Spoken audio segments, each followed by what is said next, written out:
여기 광활한 대지와 풍부한 자원을 가진 호주의 한 베테랑 건설 전문가가 있습니다.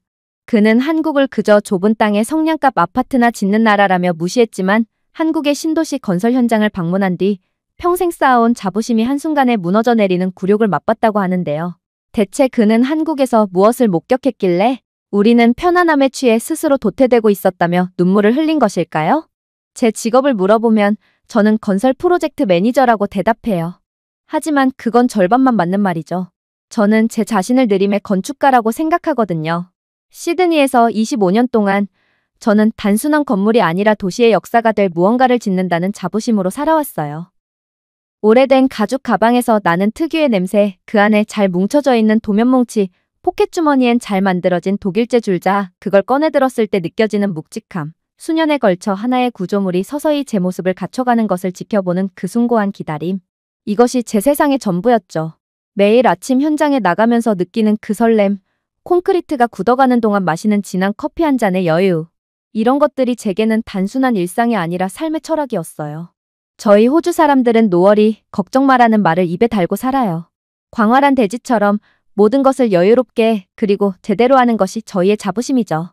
위대한 건축물은 결코 서두름 속에서 태어나지 않으니까요. 시드니 오페라 하우스를 보세요. 무려 14년이라는 엄청난 세월이 걸렸지만 그 결과물은 영원히 빛나고 있잖아요. 거기서 우리는 학습한 거죠. 한국인 기술자들은 저 정도 규모면 늦어도 2년 안에 끝나야 하는 게 아니냐고 말했지만 결과를 보세요. 14년의 시간이 아깝지 않은 위대한 건축물이 되었죠. 그런 제 철학이 시험대에 오른 것은 어느 화창한 화요일 오후였어요. 이사회에서 한국이라는 단어가 나왔을 때부터였죠. 젊은 기획팀장이 반짝이는 눈으로 말하더라고요. 한국의 건설 속도는 경이롭습니다. 그들의 효율성을 도입해야 합니다.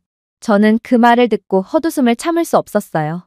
회의실 스크린에 뜬 것은 영혼도 개성도 없이 하늘을 향해 빽빽하게 솟아있는 서울의 아파트 사진이었거든요. 저건 건설이 아니라 사육에 가까워. 인간을 위한 상자를 최대한 빨리, 최대한 많이 쌓아 올리는 것뿐이야. 속으로 그렇게 생각했죠. 공간과 자연과 호흡하는 진정한 토목공학의 예술을 저들이 알 리가 없다고 확신했어요. 현재 제가 총괄하는 파라마타 베이브리지 프로젝트는 벌써 3년이나 계획보다 지연되고 있었어요.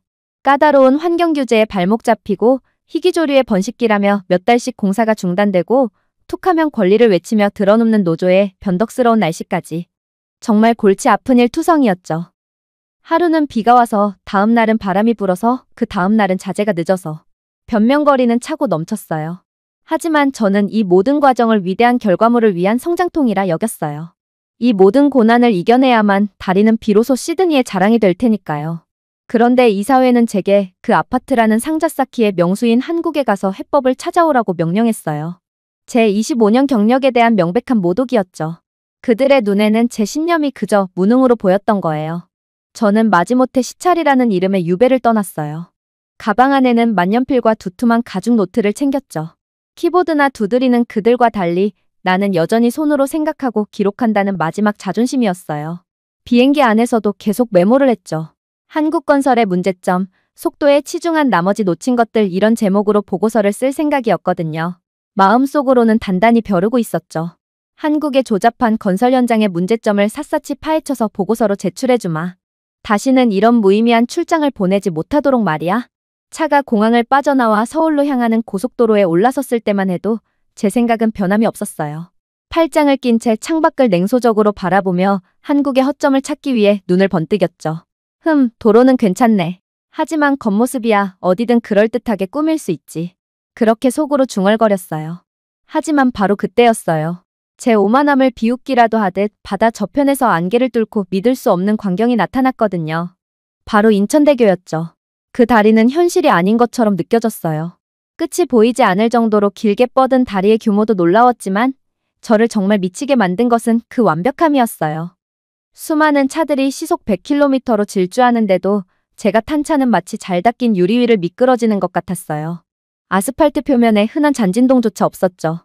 팽팽하게 당겨진 수백 개의 케이블은 거대한 하프의 현처럼 단 하나의 오차도 없이 완벽한 장력을 유지하며 햇살을 반사하고 있었고요. 심지어 교각 하나하나의 간격까지 수학적으로 완벽했어요. 제 전문가적 본능이 비명을 질렀어요. 어서 흠을 찾아내야지. 저 이음새 부분을 봐. 분명 부실한 곳이 있을 거야. 저 도장 상태는 엉망일 거라고.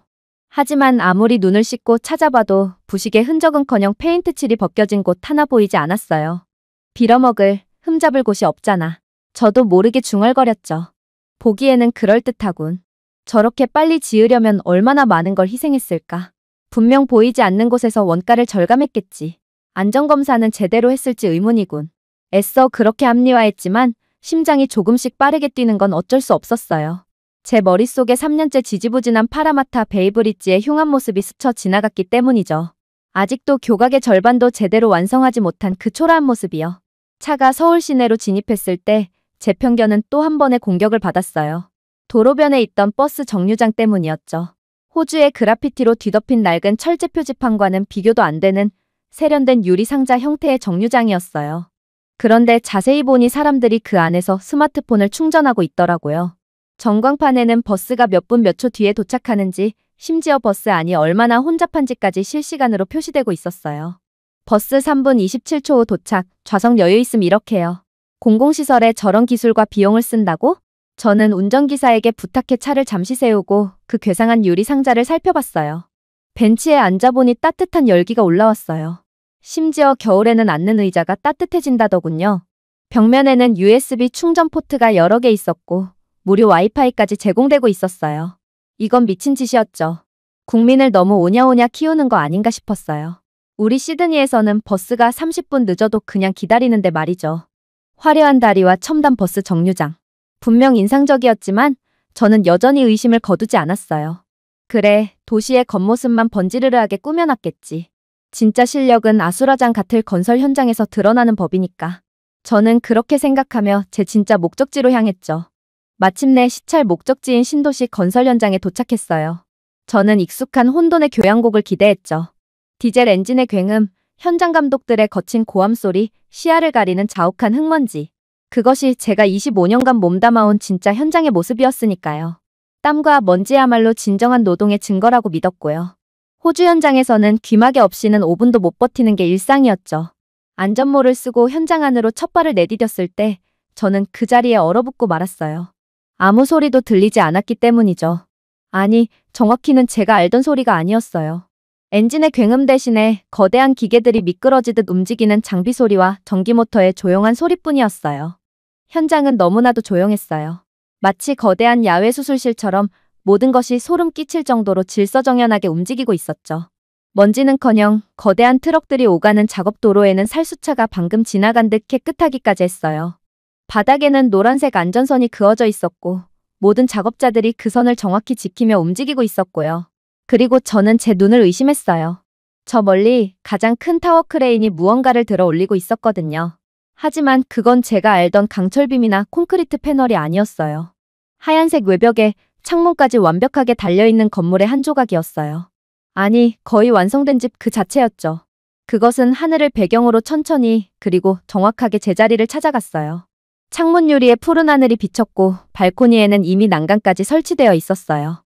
마치 거대한 레고 블록을 조립하는 것처럼, 아니 그보다 훨씬 정교하게. 도대체 이곳에서는 무슨 일이 벌어지고 있는 걸까요? 저들은 건물을 짓고 있는 게 아니었어요. 마치 거대한 우주선을 조립하고 있는 것 같았죠. 바로 그때 제 옆으로 안전모를 쓴 한국인 현장 소장이 다가왔어요. 40대 초반으로 보이는 그는 제 얼빠진 표정을 보았는지 부드럽게 웃으며 말했죠. 셰인 씨, 저희 모듈러 공법은 처음 보시는군요. 모듈러 공법. 물론 이론으로는 알고 있었어요. 호주에서도 몇몇 혁신적인 건축가들이 소규모 주택에 시도했던 기술이었죠. 하지만 그건 어디까지나 실험적인 시도일 뿐, 이렇게 대단지를 이런 식으로 짓는다는 건 제 상식 밖의 일이었어요. 혹시 저 모듈은 어디서 오는 겁니까? 제가 더듬거리며 묻자 그는 저 멀리 한쪽 방향을 가리켰어요. 저곳 너머에 있는 공장에서 만들어요. 날씨와 상관없이 한치의 오차도 없이 벽체와 배관, 전기 시스템까지 완벽하게 제작하죠. 심지어 벽지와 바닥재까지 다 붙여서 나와요. 이곳 현장은 사실상 거대한 조립 공장인 셈이에요. 그의 말을 듣는 순간 제 머릿속을 망치로 얻어맞은 듯한 충격이 스쳐 지나갔어요. 날씨와 상관없다고? 제가 맡고 있는 시드니의 교량 프로젝트는 지난 3년간 예측 불가능한 비와 강풍 때문에 공사가 중단된 날만 합쳐도 6개월이 넘었어요. 작년 여름에는 폭염으로 콘크리트 타설을 못해서 한 달을 날렸고 겨울에는 비가 너무 많이 와서 또 한 달을 허비했죠. 그런데 이곳은 건설의 가장 큰 변수인 자연을 실내 공장이라는 시스템으로 완벽하게 통제하고 있었던 거예요. 저는 반박할 거리를 찾기 위해 필사적으로 머리를 굴렸어요. 품질은 어떻습니까?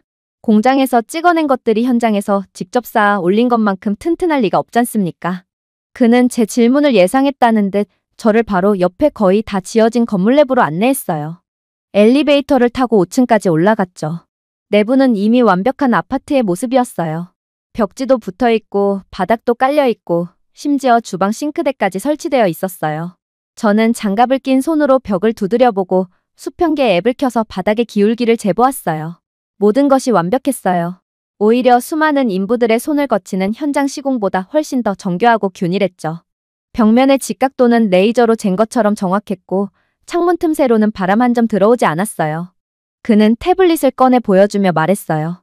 모든 모듈은 공장에서 레이저로 검수하고 드론이 3D 스캔으로 조립 상태를 실시간으로 확인해요. 오차 허용 범위는 밀리미터 단위죠.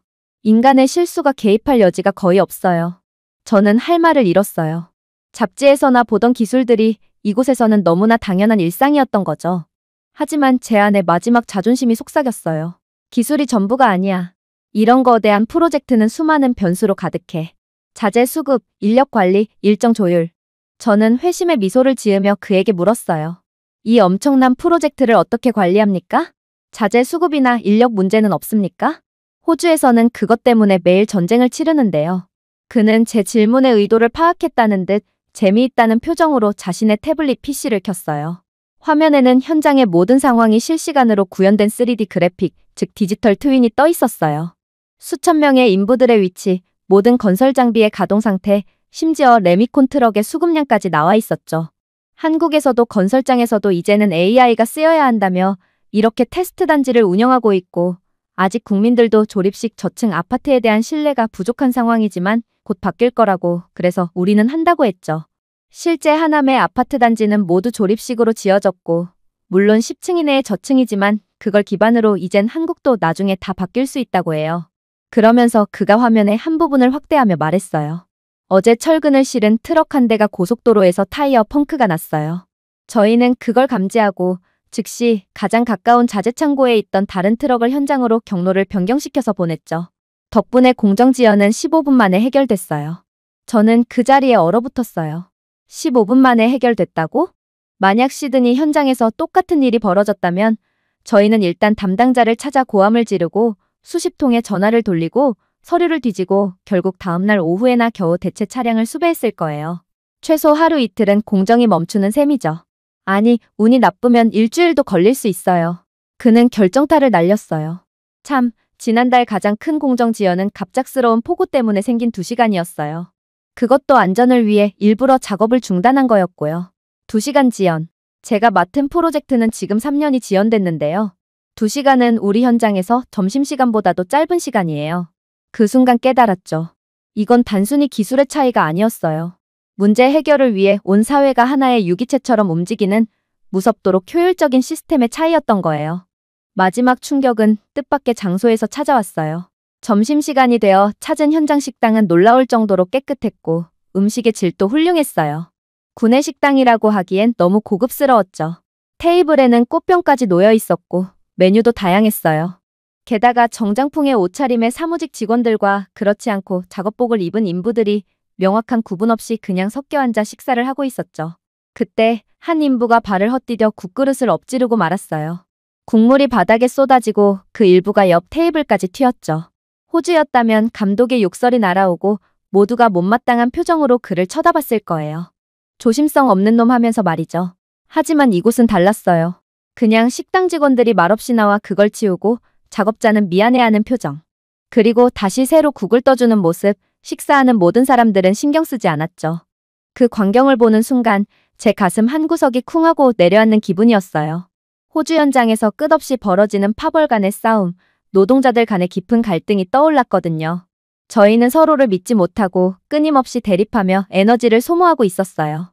물론 한국에도 작업하다가 파트별로 갈등이 있겠지만 최소한 그런 갈등을 이런 밥 먹는 식당까지 가져오진 않는다는 거였어요. 호주에선 감정이 상할 대로 상해서 절대 식당도 같이 이용 안 하고 물도 안 나눠 먹고 그런 경우를 너무 많이 봐서 한국과는 다른 분위기였는데 말이죠. 하지만 이들은 달랐어요. 그들에게 이것은 단순한 일이 아니라 함께 성공시켜야 할 우리들의 임무였던 거예요. 바로 한국인들의 정이라는 것이 이 무섭도록 차가운 최첨단 기술의 뜨거운 피를 돌게 하는 심장이었던 거죠. 다음 날 한국인 소장은 저를 근처의 다른 도시로 데려갔어요. 차로 30분 정도 달려서 도착한 곳이었죠. 차에서 내린 제 눈앞에는 완벽하게 계획된 활기 넘치는 도시가 펼쳐졌어요. 공원에서는 아이들이 웃으며 뛰어놀고 있었고 쇼핑몰은 사람들로 북적였으며 수만 세대의 아파트 창문 너머로는 따뜻한 삶의 모습이 비쳤어요. 거리는 깨끗했고 가로수는 울창했으며 자전거 도로와 보행자 도로가 완벽하게 분리되어 있었죠. 도시 전체가 하나의 예술 작품처럼 조화롭게 설계되어 있었어요. 그가 말했죠. 셰인 씨, 지금 우리가 서 있는 이 도시 5년 전에는 허허벌판이었어요. 5년, 저는 제 귀를 의심했어요. 그는 제게 태블릿 PC를 건넸어요. 화면 속 프로젝트 기록에는 총 공사기간 4년 6개월, 예정보다 6개월 단축 완공, 예산 5% 절감이라고 선명하게 적혀 있었죠. 이게 가능한 일입니까? 제 목소리가 떨렸어요.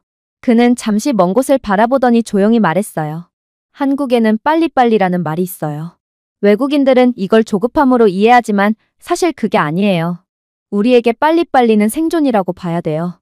그 순간 시드니에서 10년 가까이 붙들고 있는 교량 하나가 떠올랐어요. 그 다리는 아직도 완성되지 않았죠. 벌써 예산은 2배가 넘게 초과했고 완공 시기는 아무도 장담할 수 없는 상태예요. 제 평생의 경력과 자부심이 한순간에 부끄러움으로 변했어요. 우리의 노어리 문화는 여유가 아니라 나태였고 우리가 탓하던 복잡성은 무능함을 가리기 위한 변명이었던 거예요. 때문에 저는 눈앞의 한국 신도시를 보며 진심 어린 존경심을 느꼈어요. 그들은 단순히 건물을 빨리 짓는 게 아니었어요. 우리가 과거의 방식에 갇혀 다투는 동안 그들은 미래를 통째로 건설하고 있었던 거예요. 그제야 깨달았어요. 호주의 광활한 땅과 자원이 오히려 우리를 게으르게 만들었고 아무것도 없던 한국은 그 한계를 무기로 세상에서 가장 빠르고 혁신적인 건설자가 되었던 거죠. 저는 떨리는 목소리로 그에게 물었어요. 대체 이게 어떻게 가능하냐며 말이에요. 그는 기술이나 공법에 대해 말하지 않았어요. 그저 멀리 보이는 아파트 단지를 바라보며 조용히 말했죠. 솔직히 한국이 이렇게 잘 살게 된 것 그리고 기술적으로 이젠 선진국을 가르쳐주는 입장이 되었다는 것에 감사하고 있다고 말하며 과거 겨울에는 영하 20도에서 떨면서 여름에는 30도 더위에서 쓰러지면서도 일했죠. 아버지 세대는 맨손으로 벽돌을 날라 이 나라를 재건했고요. 중동 사막에서 독일 탄광에서 목숨 걸고 돈을 벌어 이 땅에 건물을 세웠어요. 그랬던 한국이 이제는 이렇게 호주분이 우리를 보러 오시고 정말 세상 오래 살고 볼 일입니다. 그의 말을 듣는 순간 제 안에 무언가가 완전히 무너져 내렸어요. 제 25년 경력이 제가 신념처럼 붙들고 있던 모든 철학이 전쟁의 폐허 위에서 나라를 일으킨 한 남자의 담담한 한마디 앞에 먼지처럼 흩날렸죠. 반면 저희에게 건설이란 그저 계약일 뿐이었어요. 정해진 예산, 정해진 기간, 그리고 수많은 법적 다툼으로 이루어진 차가운 비즈니스였죠. 매일 변호사들과 씨름하고 보험회사와 싸우고 책임 소재를 따지느라 정작 건설 자체는 뒷전이 되기 일쑤였어요. 하지만 한국인들에게 건설이란 다음 세대를 위한 처절한 약속이었던 거예요. 그러니 그럴 수밖에 없었던 거죠. 비에 젖은 흙바닥에서 잠을 자본 사람만이 비가 새지 않는 집을 짓는데 목숨을 거는 법이니까요. 내가 고생하면 내 자식 세대들은 이런 고생을 안 하니까. 그런 한국인들의 아버지 마음이랄까요. 자신의 돈벌이도 중요하지만 한국이 발전하고 높이 올라가는 것에 따른 자부심과 그 안에 내가 흘린 땀이 녹아있다는 사실. 그런 걸 본 자식 세대들은 당연히 아버지 세대를 따라하고 엄청난 초고속 성장이 끝난 한국이지만 그 초고속 성장했던 관성이 그대로 남아 지금의 한국이 있다는 걸요. 조금 뜬금없는 얘기지만 중진국에서 선진국 반열에 오른 나라는 한국이 유일한데 이 정도 관성과 탄력이 있어야 그걸 이룰 수 있다는 걸 알았어요. 한국에서 느낀 건 굉장히 많았습니다. 호주로 돌아가기 위해 공항으로 향하는 차 안에서 저는 창밖으로 보이는 서울의 야경을 멍하니 바라보았어요. 한강을 가로지르는 수많은 다리들, 밤하늘을 밝히는 수많은 아파트의 불빛들. 예전에 저라면 저것들을 그저 영혼 없는 콘크리트 덩어리라고 비웃었을 거예요. 획일적이고 재미없는 건축물이라고 손가락질했겠죠. 하지만 이제는 아니었어요. 저 불빛 하나하나는 가난을 물려주지 않겠다는 약속의 증거였고 저 다리 하나하나는 불가능에 맞서 싸운 의지의 기념비였어요. 저 아파트 한 채 한 채에는 전쟁의 상처를 딛고 일어선 사람들의 땀과 눈물이 배어 있었던 거죠. 시드니로 돌아오는 비행기 안에서 저는 10시간 내내 잠을 이룰 수 없었어요. 창밖은 칠흑 같은 어둠뿐이었지만 제 머릿속은 그 어느 때보다도 선명했죠. 저는 제 낡은 가죽 노트에 만년필로 글씨를 써 내려갔어요. 하지만 제가 쓰고 있는 것은 한국의 문제점을 지적하는 보고서가 아니었어요. 그것은 제 자신과 제 조국, 호주에 대한 참회록이었죠. 우리는 무엇이 부족했을까? 돈, 자원, 기술? 아니다. 우리에게는 모든 것이 있었다. 하지만 바로 그 모든 것 때문에 우리는 가장 중요한 것을 잃어버렸다. 바로 절박함이다. 이렇게 문구를 적었습니다. 우리는 편안함이라는 늪에 빠져 서서히 가라앉고 있었던 거죠. 공사가 지연되면 뭐 어쩔 수 없지. 예산이 초과되면 원래 건설이 그런 거야. 반면 한국은 아무것도 없었어요. 그래서 그들은 모든 것을 스스로 만들어야만 했죠. 그들의 빨리빨리는 조급함이 아니라 생존을 위한 처절한 몸부림이었고 그들의 기술은 편리함이 아니라 미래를 향한 유일한 무기였어요. 그리고 그 모든 것을 가능하게 한 것은 우리라는 이름으로 뭉치는 그들의 무서운 정신력이었죠. 회장부터 말단 인부까지 한 식당에서 밥을 먹고 누군가 넘어지면 모두가 달려가 일으켜주는 그 문화가 세계 최고의 건설 속도를 만들어낸 진짜 비밀이었던 거예요. 비행기가 시드니 상공에 접어들었을 때 창밖으로 익숙한 풍경이 보였어요. 아름다운 오페라 하우스와 하버브릿지. 예전 같았으면 자부심으로 가슴이 벅차올랐을 그 풍경이 그날따라 너무나도 낡고 초라하게 느껴졌어요. 도시 곳곳에 멈춰버린 크레인들, 수년째 방치된 공사 현장들, 펜스로 둘러싸인 채 잡초만 무성한 빈터들. 마치 시간이 멈춰버린 박물관 같았죠. 우리가 자랑하는 여유가 사실은 정체였다는 걸 비행기 창문 너머로 똑똑히 볼 수 있었던 경험이었습니다. 그래서 저는 이제 압니다. 우리의 노어리는 포기가 아니라 도전이 되어야 한다는 것을. 걱정하지 말고 도전하라. 실패를 두려워하지 말고 앞으로 나아가라. 그것이 진정한 노어리의 의미여야 한다는 것을요. 한국이 전쟁의 폐허에서 기적을 만들었다면 우리도 이 나태의 늪에서 벗어나 새로운 미래를 만들 수 있을 거라고 확신하고 제 한국행은 그 어떤 것보다 가치 있던 경험이었습니다. 그리고 제 글이 다른 분들께도 영감을 줄 수 있기를 바라며 이만 글 마치도록 하겠습니다. 오늘의 사연은 여기까지입니다. 지금 화면에 나오는 영상을 아직 시청하지 않으셨다면 지금 바로 시청해보세요. 감사합니다.